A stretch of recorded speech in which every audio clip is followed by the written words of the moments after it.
ઘરે તો હું રહ્યો જ નથી. છઠ્ઠા ધોરણથી મેં વનવાસ ચાલુ કર્યો અને છઠ્ઠા ધોરણથી લઈ અને કોલેજના માસ્ટર્સના બીજા વર્ષ સુધી હું હોસ્ટેલમાં જ ભણ્યો. ઘરના પાણી પીધા. હા, ત્યાં મારું ઘર ટકતું. અને ટિકિટ ડિક્લેર થતા પહેલા એવો વિચાર આવ્યો હતો કે નામ આવશે મારું એવું ક્યાંય દૂર દૂર સુધી? એક 0.01% પણ મને ક્યારેય આવું મેં વિચાર્યું પણ ન હતું કે આ વયે મને સાંસદ સભ્ય તરીકે મને ભારતીય જનતા પાર્ટીમાં ઊભા રહેવાની તક મળશે.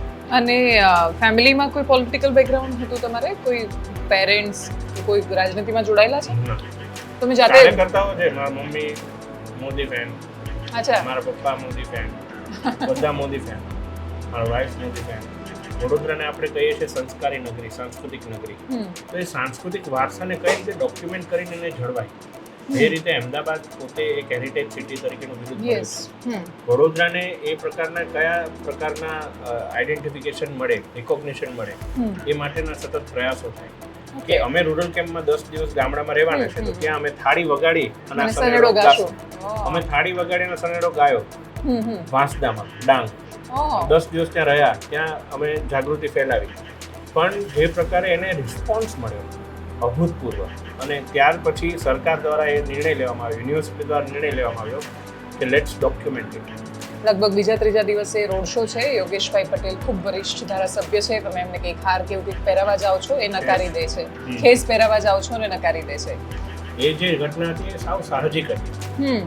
મારી પાસે એક ખેસ હતો, ઉમેદવાર તરીકે મેં એમને આપ્યો કે તમે પેલા પહેરો, મારો ખેસ આવી જશે મારી ગાડીમાં. તો એમણે કીધું કે તારો ફરજિયાત છે, તારે ખેસ પહેરવો ઇમ્પોર્ટન્ટ છે, મારે નહીં હોય તો પણ ચાલશે. આ રીતે મને એક પિતાની જેમ ઠપકાર્યો મને કે આ રાખ તું તારી પાસે રાખ, મારે આ પ્રકારે કહ્યું. અમિત શાહને તો મળ્યા હશો તમે આની પહેલા, રોડ શો પહેલા? હા, પર્સનલી મુલાકાતો થયેલી છે કે આ લાંબી મુલાકાત પહેલી વાર? લાંબી તો પહેલી વાર, અને આંખથી આંખ મિલાવીને આટલી ઉષ્માભરી વાત તો પહેલી વાર કરી. શુભેચ્છા મુલાકાત થાય, કોઈ આવતા હોય રિસીવિંગમાં, રિસીવ કરવા ગયા હોય ને રીતે. પણ આ પહેલું.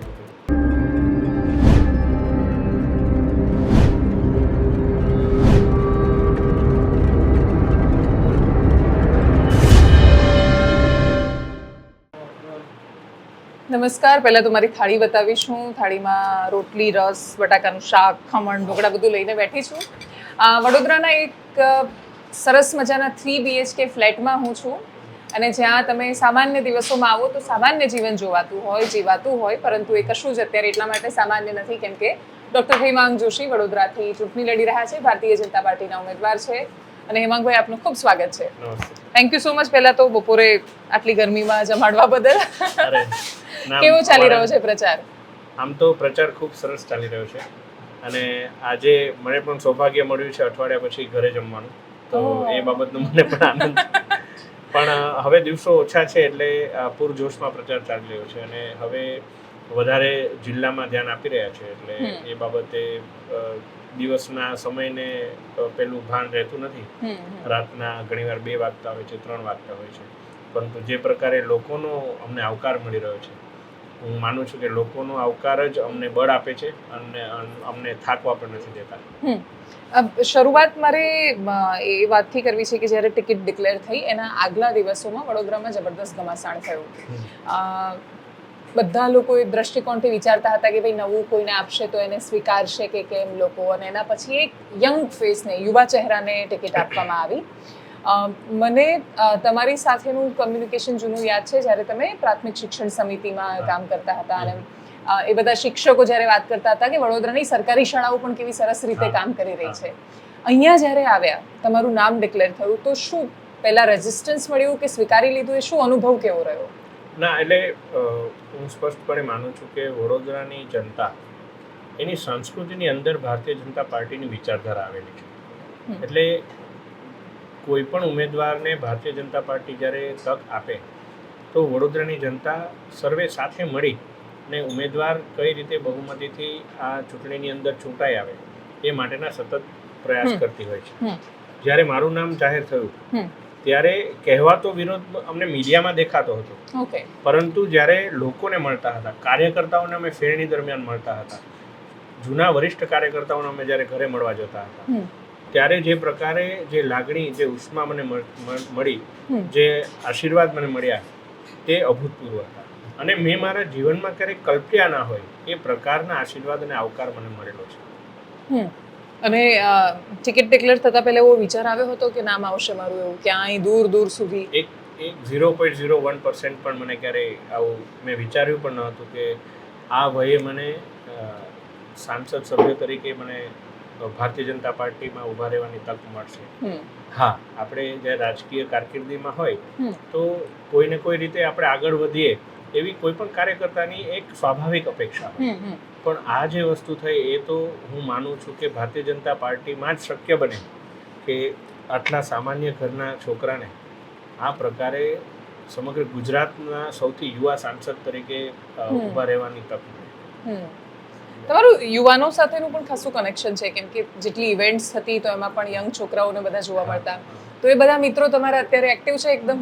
ખૂબ, એટલે હું માનું કે જે પ્રકારે પહેલા દિવસથી જ્યારે મારું નામ જાહેર થયું, ઘણા મારા મિત્રો, કારણ કે અમે બધા ખૂબ સામાન્ય પરિવારથી આવીએ છીએ, બધા પોતપોતાની જોબ કરતા હોય, એ લોકો એકબીજા સાથે રહેતા હોય, અને ઘણા લોકો તો પોતે એમની નોકરીમાંથી રજા મૂકીને દિવસ રાત અત્યારે મારા માટે મહેનતે લાગ્યા છે. અને યુવાનોની અંદર જે ઉત્સાહ છે, જે યુવાનો મને ઓળખતા પણ નથી, એ લોકોનું જે મને ઇન્સ્ટાગ્રામ, સોશિયલ મીડિયાના, વોટ્સએપની અંદર મને જે પ્રકારે મેસેજ આવે છે કે અમારા અંદર પાર્ટીની માટેનો વિશ્વાસ વધારે દ્રઢ બન્યો છે કે પાર્ટી ક્યારેય પણ કોઈ ટેન્ડન્સી કે કોઈ સ્ટિગ્મા કે કોઈ હાયરાર્કીને ઉપર મૂકી અને ટેલેન્ટ, પોટેન્શિયલ, ક્રેડિબિલિટી આ બધી વસ્તુઓને તક આપે છે. અને પાર્ટીની અંદર એક નવો ઉર્જાનો સંચાર થયો છે. અને માત્ર યુવા એવું નહીં, યુવા હોય, મહિલા હોય, તમામ તબક્કાના લોકો, કાર્યકર્તાઓ એટલા ખુશ થયા છે કે આપણે સારું કામ કરીશું તો પાર્ટી ક્યાંક ને ક્યાંક જોવાની જ છે. તમે કહ્યું કે નોકરી ચાલુ હતી તમારી, તો રિઝાઇન કર્યું પછી એમાંથી? હા, મેં 2 વીક થયા મેં મારી જોબમાંથી રિઝાઇન કર્યું. ટોટલ 6 વર્ષ અને 4 મહિના હું એ જોબમાં મેં નોકરી કરી. પ્લેસમેન્ટ મારું ડિરેક્ટલી મારા કોલેજ પત્યા પછી ત્યાં થયું હતું, અને એક સામાન્ય ટ્રેનીથી લઈ અને પછી executive, assistant manager, manager, leader, આટલા લેવલ પર મારું પ્રમોશન થયું. અને પછી મેં મારા જીવનમાં નહોતું વિચાર્યું કે આ કારણથી મારે એ નોકરીમાંથી રિઝાઇન કરવું પડશે, પણ હા, મેં કર્યું. અને બહુ ખુશી કર્યું હશે ઓબ્વિયસલી. હા, યસ. અને પણ હું માનું છું કે જીવનના તમામ અનુભવો આપણને એક સારા વ્યક્તિ બનવા માટે ઘણું શીખવતા હોય છે. ક્યાંક ને ક્યાંક એ જે સંસ્થામાં મેં નોકરી કરી, એ સંસ્થામાં નોકરી કરવામાં પણ મારું એવું સારું એવું ગ્રૂમિંગ થયું કે જેનાથી જ્યારે એઝ અ પોલિટિકલ લીડર મને પાર્ટીની અંદર અથવા શિક્ષણ સમિતિની અંદર પણ લોકો મને જુએ, મારા કામ કરવાની પદ્ધતિને જુએ, તો એમને લાગે કે આ કોઈ વ્યવસ્થિત રીતે કામ થઈ રહ્યું છે. તો તમે ડૉક્ટર છો એટલે મારે એ પણ જાણવું છે કે શું ભણ્યા છો તમે અને ક્યાં ભણ્યા અને કેવી રીતે પ્લેસમેન્ટ થયું એકદમ શરૂઆતથી? હું કહું તો વડોદરા મેડિકલ કોલેજ, જે બરોડા મેડિકલ કોલેજ છે, ત્યાં મેં ફિઝિયોથેરાપી કર્યું. ઓકે. ફિઝિયોથેરાપી કર્યું, એની સાથે સાથે ત્યારે એબીવીપીમાં હું એક કાર્યકર્તા તરીકે MS યુનિવર્સિટીની તમામ બીજી ફેકલ્ટી સાથે પણ મારે જોડાવાનું થાય, આવવા જવાનું થાય. અને એ સમયે મને ખ્યાલ આવ્યો કે મને લોકો સાથે કામ કરવું ખૂબ જ ગમે છે. એટલે મને સોશિયલ વર્ક ફેકલ્ટી માટેની એક ઉત્કંઠા જાગી કે આઈધર હું ટાટા ઇન્સ્ટિટ્યૂટ ઓફ સોશિયલ સાયન્સમાંથી MHRM અથવા MSW કરું, યા તો પછી ફેકલ્ટી ઓફ સોશિયલ વર્ક વડોદરાની, કારણ કે એ પણ ટોપ 5માં આવે છે, તો એમાંથી કરું. એટલે પછી મેં બંનેની એન્ટ્રન્સ આપી અને એમાં હું અહીંયા મને મળ્યું MHRM, અને મેં MHRM એનરોલ કર્યું. MHRM એનરોલ કરતાં ખૂબ સારા મને તકો મળી લોકો સાથે રહેવાની, કોમ્યુનિટીમાં જવાની, રૂરલ કેમ્પ, ફિલ્ડ વર્ક, એ બધા કાર્યોમાં રહી અને ગ્રામીણ પરિસ્થિતિઓને જાણવાની, માણવાની એ મને તક મળી. સાથે ત્યાં વિદ્યાર્થી ચૂંટણી પણ હું લડ્યો અને વિદ્યાર્થી પરિષદમાંથી ફેકલ્ટી જનરલ સેક્રેટરી તરીકે બનવાનો મને મોકો મળ્યો MS યુનિવર્સિટીમાં. અને MS યુનિવર્સિટીનું જે ફેકલ્ટી ઓફ સોશિયલ વર્ક અને ફાઇન આર્ટ્સ, ત્યાં એબીવીપીનું આટલું પ્રભુત્વ નથી રહેતું, અને ત્યાં NSUIનું જ વધારે મહત્વ હોય છે. ત્યાં એબીવીપીનો એક GS આવવું એ પણ ઇતિહાસમાં એક પહેલું એક અધ્યાય હતો, અને ખૂબ સારા કાર્ય કરવાના મને તક મળી. એ જ દરમિયાન જ્યારે રૂરલ કેમ્પમાં અમારે જવાનું હતું ત્યારે સ્વચ્છ ભારત અભિયાનનું લોન્ચિંગ આદરણીય વડાપ્રધાન નરેન્દ્રભાઈ મોદીજીએ કર્યું હતું. ઓકે. તો રૂરલ કેમ્પમાં એ વિષય આવ્યો કે તમે અર્બનમાં તો ઘણા કોર્પોરેશન દ્વારા ઇનિશિયેટિવ્સ થાય છે સ્વચ્છ ભારત અભિયાનને લઈને, તો રૂરલમાં તમે કઈ રીતે આમાં પહોંચી શકો? તો ત્યારે મનમાં મને વિચાર આવ્યો હતો કે આપણે સનેડો લખીએ. ગામડામાં સનેડો ટીમની બધું સનેડો બહુ ચાલતો, વાત સાચી. તો સ્વચ્છતાનો સનેડો મેં લખ્યો.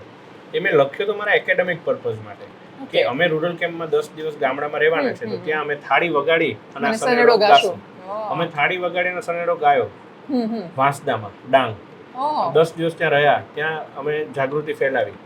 પણ જે પ્રકારે એને રિસ્પોન્સ મળ્યો અભૂતપૂર્વ, અને ત્યાર પછી સરકાર દ્વારા એ નિર્ણય લેવામાં આવ્યો, યુનિવર્સિટી દ્વારા નિર્ણય લેવામાં આવ્યો કે લેટ્સ ડોક્યુમેન્ટ ઇટ. આ થાળી વગાડીને ગાતો સનેડો પછી એને ડોક્યુમેન્ટ કરવામાં આવ્યું, એને પ્રોપરલી એને પ્રપોઝલ પાસ કરવામાં આવી, અને MS યુનિવર્સિટી દ્વારા આપણા સિંગર છે ભૂમિ ત્રિવેદી, એમના દ્વારા એ સનેડો ગાવામાં આવ્યો, અને આનંદીબેને એઝ અ મુખ્યમંત્રી સમગ્ર ગુજરાતના ગ્રામ્ય વિસ્તારો માટે આ સનેડો લોન્ચ કરવામાં આવ્યો. એટલે આવી પણ ઘણી અભૂતપૂર્વ યાદો મારા કોલેજ કાળ સાથે જોડાયેલી છે. અને એ સનેડાને લોન્ચ કરી અને જે પ્રકારને પ્રતિસાદ મળ્યો, માનનીય વડાપ્રધાન શ્રી નરેન્દ્રભાઈ મોદીજીએ પત્ર લખી અને મને શુભેચ્છાઓ પાઠવી હતી. અચ્છા, એટલે તમારું તમે જમો કેમ કે ક્યારની હું એટલા બધા પ્રશ્નો પૂછી રહી છું, તો એ રીતે તમારું પહેલું PM સાથેનું જોડાણ થયું. પ્રાઇમરી એજ્યુકેશન તમારું પોરબંદરમાં થયું, રાઈટ? યસ, જવાહર નવોદય વિદ્યાલયમાં. અચ્છા, એટલે હું ઘરે તો JNV ઘરે તો હું રહ્યો જ નથી. 6ઠ્ઠા ધોરણથી મેં વનવાસ ચાલુ કર્યો, અને 6ઠ્ઠા ધોરણથી લઈ અને કોલેજના માસ્ટર્સના બીજા વર્ષ સુધી હું હોસ્ટેલમાં જ ભણ્યો. ઘરના પાણી પીધા? હા, ત્યાં મારું ઘર ટક. ઓકે. હોસ્ટેલમાં કેટલા વર્ષ રહ્યા? સતત 6 થી લઈને 10 સુધી? 6 થી લઈને 12 સુધી, 12 થી પછી અહીં કોલેજમાં, એટલે 6 થી કોલેજ હોસ્ટેલમાં જ છો, બરાબર. અને પછી વડોદરામાં ફેમિલી સાથે શિફ્ટ થયા, અને પછી વડોદરા વિદ્યાર્થી બનીને આવેલા એક વ્યક્તિને વડોદરાએ સ્વીકારી લીધો, અને હવે સાંસદની ચૂંટણી લડવા જઈ રહ્યા છો. સામાન્ય રીતે જો કોઈએ પોતાની ટર્મ પૂરી કરી હોય તો અમે હિસાબ માંગતા હોઈએ છીએ કે ભાઈ એવું શું કર્યું છે કે તમે ફરીથી હવે ચૂંટણી લડવા જાઓ છો.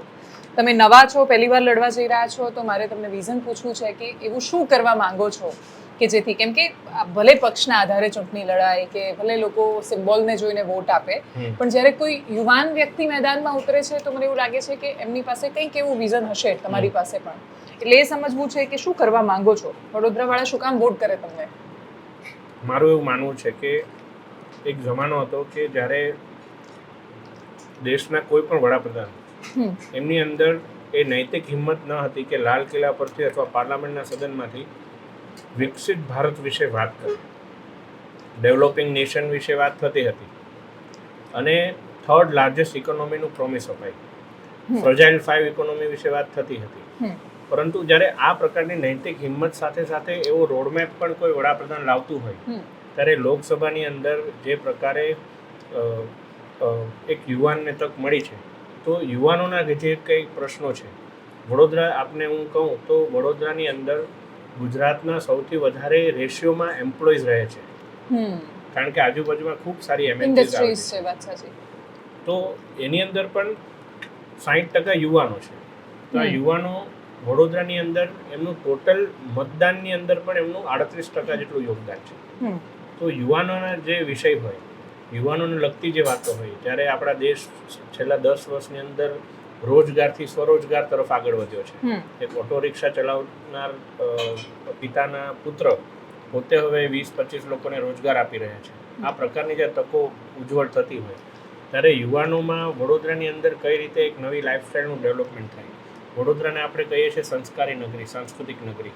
તો એ સાંસ્કૃતિક વારસાને કઈ રીતે ડોક્યુમેન્ટ કરીને એને જળવાય, જે રીતે અમદાવાદ પોતે એક હેરિટેજ સિટી તરીકેનું બિરુદ મળ્યું છે, વડોદરાને એ પ્રકારના કયા પ્રકારના આઈડેન્ટિફિકેશન મળે, રિકોગ્નિશન મળે, એ માટેના સતત પ્રયાસો થાય. વડોદરાની કલા આપ જોઈ શકતા હશો, performing arts college, music college ખૂબ જ ફેમસ છે વડોદરાની, ફાઇન આર્ટ્સ કોલેજ ખૂબ જ ફેમસ છે. તો આ કોલેજને જે પાસ આઉટ સ્ટુડન્ટ્સ હોય, એ લોકો કઈ રીતે આગળ આવે અને એમને પણ કોઈ સતત પ્લેટફોર્મ મળતું રહે કે એ લોકો પોતાની પ્રતિભાને કશે ને કશે દર્શાવી શકે. આ માટેના તમામ પ્રયાસો મારા દ્વારા કરવામાં આવશે. વડોદરામાં આપ જુઓ તો રોડ કનેક્ટિવિટીની અંદર પણ ઘણા બધા હજુ ડેવલપમેન્ટ થઈ શકે એનો અવકાશ છે. માન્ય સાંસદ શ્રી રંજનબેન ભટ્ટ દ્વારા ખૂબ સારા કાર્યો કરવામાં આવ્યા છે. એર કનેક્ટિવિટીમાં ઇન્ટરનેશનલ એરપોર્ટનું ઇમિગ્રેશન હવે વડોદરામાં શરૂ થયું છે. તો હવે એરલાઇન ઓપરેશન્સ પણ કઈ રીતે ઇન્ટરનેશનલ થાય, ફ્લાઇટ શરૂ થાય એ માટેના પ્રયાસો કરવામાં આવશે. નગર પ્રાથમિક શિક્ષણ સમિતિ વડોદરામાં વાઇસ ચેરમેન તરીકે મેં શિક્ષણ ક્ષેત્રે કામ કરવાનો મને મોકો મળ્યો છે. હું માનું છું, હું નવોદય વિદ્યાલયમાંથી ભણીને આવ્યો છું. નરેન્દ્રભાઈ મોદીજીએ સમગ્ર દેશની નવોદય વિદ્યાલયોને PM શ્રી યોજના અંતર્ગત લઈ અને એનો ખૂબ મોટો વિકાસ કર્યો છે.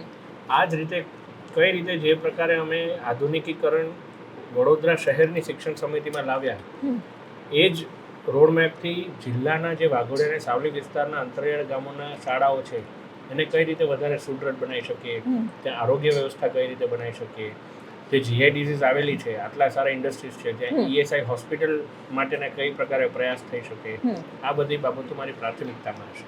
તમે હોસ્ટેલમાં રહ્યા છો એટલે હોસ્ટેલની હું પણ ખાસું હોસ્ટેલમાં રહી એટલે હું એ બધી વાતો સાથે ખાસું કનેક્ટ કરી શકું છું કે સામાન્ય ગામડાઓમાંથી પોતાના સપના લઈને હોસ્ટેલમાં રહીને મોટો થતો માણસ ફરિયાદ કરવાનું ભૂલી જાય છે. એ બધી વસ્તુ સાથે એડજસ્ટ થઈ જાય છે, ટેવ પડી જાય છે, ઘડાઈ જાય છે. હા, ઘડાઈ જાય આખો. પણ છતાંય જે અમુક સમસ્યાઓ જે હોસ્ટેલમાં રહેલા લોકોને નથી દેખાતી, પણ એ જો બહારના છોકરાને ત્યાં મોકલીએ તો એવું હોય કે કદાચ એ પહેલા દિવસે જમતું હોય ને એને પહેલું જ જમવાનું જોઈને કદાચ આંચકો લાગે કે આજે આ શું જમવાનું છે થી માંડીને અનેક બધી સમસ્યાઓ છે. તો એમાં સુધારા માટે શું થઈ શકે એમ છે? કેમ કે તમે તો રહ્યા છો અને એમાંય JNVની હોસ્ટેલમાં રહ્યા છો. ના, હું માનું છું કે હોસ્ટેલની અંદર જે પ્રકારે આપણે અમુક સુવિધાઓ, જે પાયાની સુવિધાઓ હોય કે જેનાથી વાલીને એ વિશ્વાસ આવે કે કઈ રીતે મારા બાળકને હું ત્યાં મોકલીશ તો એ સારી રીતે ત્યાં રહી શકશે. હવે હું કહું તો વડોદરા સંસ્કારી નગરી, સાંસ્કૃતિક નગરીની સાથે સાથે શિક્ષણની પણ નગરી છે. એની પાછળના મારી પોતા પાસે કારણો છે. કારણ કે વડોદરામાં આશરે 2.5 લાખ જેટલા વિદ્યાર્થીઓ કોલેજનું શિક્ષણ લઈ રહ્યા છે. Parul university, MS university, sigma university, KPGU university, માન્ય સાંસદશ્રીના પ્રયાસથી ઘણી સારી યુનિવર્સિટીઝ આવી છે. Gatishakti university, sports university, railway university, આ પ્રકારના જે એકેડેમિક ઇન્સ્ટિટ્યુશન્સ અહીં ખુલ્યા છે, આનાથી વિદ્યાર્થીઓ માત્ર ખાલી રાષ્ટ્રીય નહીં પણ આંતરરાષ્ટ્રીય વિદ્યાર્થીઓનું પણ હબ વડોદરા બન્યું છે. ત્યારે એ લોકો માટે પણ કઈ રીતે એવી ઇકોસિસ્ટમ ડેવલપ થાય, એવી લાઈફસ્ટાઈલ ડેવલપ થાય કે જ્યાં એ લોકોને પણ વડોદરા એક એવું સિટી એમને ગમે કે જ્યાં એ લોકો એમનો વિદ્યાર્થી કાળ સારી રીતે વિતાવી શકે અને એ લોકો અહીં આવે એનાથી વડોદરાના લોકોની ઇકોનોમીમાં કઈ રીતે બૂસ્ટ મળે, આ માટેના પણ એક વિન-વિન સિચ્યુએશન ક્રિએટ થાય એવા પ્રયાસો કરવામાં આવશે. વડોદરામાં ખાલી વડોદરામાં નહીં પણ વડોદરામાં યુવાનો વધારે છે એટલે ડેફિનેટલી એ સમસ્યા પણ ખાસી ચર્ચામાં રહેવાની. ન્યૂઝ ચેનલને જો સ્ટિંગ કરવા હોય ડ્રગ્સના તો એ યુનિવર્સિટીની આજુબાજુના એરિયામાં જાય કે કંઈ પણ જાય તો એ દૂષણ પ્રવેશેલું દેખાય છે. એટલે જો આપણને વાત કરવી ન ગમે પણ અલ્ટિમેટલી એ છે વાસ્તવિકતા કે યુવાનો એ બધી બદીમાંનો શિકાર થઈ રહ્યા છે. બીજું એક કલ્ચર એમના પર ખાસું હાવી થઈ રહ્યું છે એની મૂળ સંસ્કૃતિ ભૂલીને. તો એમાંથી કેવી રીતે બહાર આવશે? હું માનું છું કે જ્યારે જે વિદ્યાર્થી હોય એના પ્રાથમિક શિક્ષણથી આ પ્રકારની જો શરૂઆત કરવામાં આવે અને એમને મૂલ્ય આધારિત શિક્ષણ તરફ વાળવામાં આવે તો આ બાબતે આપણે મહત્તમ રીતે પરમેનન્ટ સોલ્યુશન લાવી શકીએ છીએ. પરંતુ જે કોલેજના વિદ્યાર્થીઓ હોય એમાં આપણે લો એન્ડ ઓર્ડર અને વેલ્યુ બેઝ એજ્યુકેશનના સમન્વયથી આ બાબતે આપણે એડ્રેસ કરી શકીએ. આપણે જણાવું તો માનનીય ગૃહ રાજ્યમંત્રી હર્ષભાઈ સંઘવી અને માનનીય ગૃહમંત્રી અમિતભાઈ શાહ સાહેબ એ બંનેના પ્રયાસોથી ગુજરાત અને એમની આજુબાજુમાં જે ડ્રગ્સ માટે જે ઝીરો ટોલરન્સની નીતિ અપનાવવામાં આવી છે. વિપક્ષ ભલે એમને એવું કહેતા હોય કે આટલું બધું ગુજરાતમાં ડ્રગ્સ પકડાય છે તો ગુજરાત બદનામ છે, પરંતુ ગુજરાતમાંથી કેમ પકડાઈ જાય છે આ પણ એક પ્રશ્ન છે. કારણ કે ગુજરાતમાં આ બધી જગ્યાઓને સ્થાન નથી. ઇવન વડોદરાના પણ ઘણા વિસ્તારમાંથી એવી નકલી ફેક્ટરીઓ પણ પકડાય છે, એવા ખેતરો પણ પકડાયા છે. તો આ બધી બાબતોમાં પોલીસ એનું કામ ખૂબ સુદૃઢ રીતે કરી રહી છે અને એક જનતાના પ્રતિનિધિ તરીકે અમારી તમામ ફરજો એવી હોય કે આવા કોઈ પણ પ્રકારના દૂષણને અમે ડિરેક્ટ અથવા ઇનડાયરેક્ટ કોઈ પણ પ્રકારનું પ્રોત્સાહન ના આપીએ અને આ બાબત માટે અમે પણ એક ઝીરો ટોલરન્સ નીતિ અપનાવીએ, જે અમે અપનાવીશું. ઓકે, હવે થોડા રાજનીતિક આજુબાજુના તમારા માહોલની વાત કરીએ, કેમ કે દ્રશ્યો જે ચર્ચામાં આવ્યા તમારું નામ જાહેર થયા પછી લગભગ બીજા ત્રીજા દિવસે રોડ શો છે. યોગેશભાઈ પટેલ ખૂબ વરિષ્ઠ ધારાસભ્ય છે. તમે એમને કંઈક હાર કે એવું કંઈક પહેરાવા જાઓ છો એ નકારી દે છે. ખેસ પહેરાવા જાઓ છો ને નકારી દે છે. એક દ્રશ્ય એ સામે આવે કે સાવધાન મહારાજાની જેમ વડોદરાના સાંસદના ઉમેદવાર છત્રી લઈને પધારી રહ્યા છે થી લઈને બાકીના બહુ બધા, જેમ કે હમણાં ગઈકાલે તમે પ્રચારમાં ક્યાં ગયા હશો ને કોઈ કે ગટરનું ધ્યાન દોર્યું, એ પણ સમાચારમાં ચમકે. શું કામ થઈ રહ્યું છે? યોગેશભાઈથી શરૂઆત કરીએ. સાચી વાત કહું, હા, એટલે લિટરલ સાચી વાત કહું તો આ પ્રશ્ન મને પૂછવા કરતા એ બધા સમાચાર માધ્યમોને પૂછવો જોઈએ કે જેમણે આ વસ્તુને બ્રેક કરી. કારણ કે યોગેશ કાકાની વાત કરું તો આ ઉંમરે પણ હજુ પણ રાતના 11 વાગ્યા સુધી એ મારી સાથે સતત પ્રચાર કરી રહ્યા છે. ઓકે. હું અત્યારે આ તડકાની અંદર આપને હું કહું તો આટલા ગરમીની અંદર હું પોતે પ્રચાર કરતો હોઉં તો હું પણ બીમાર પડી શકું. આ પ્રકારનું આ ગરમી છે.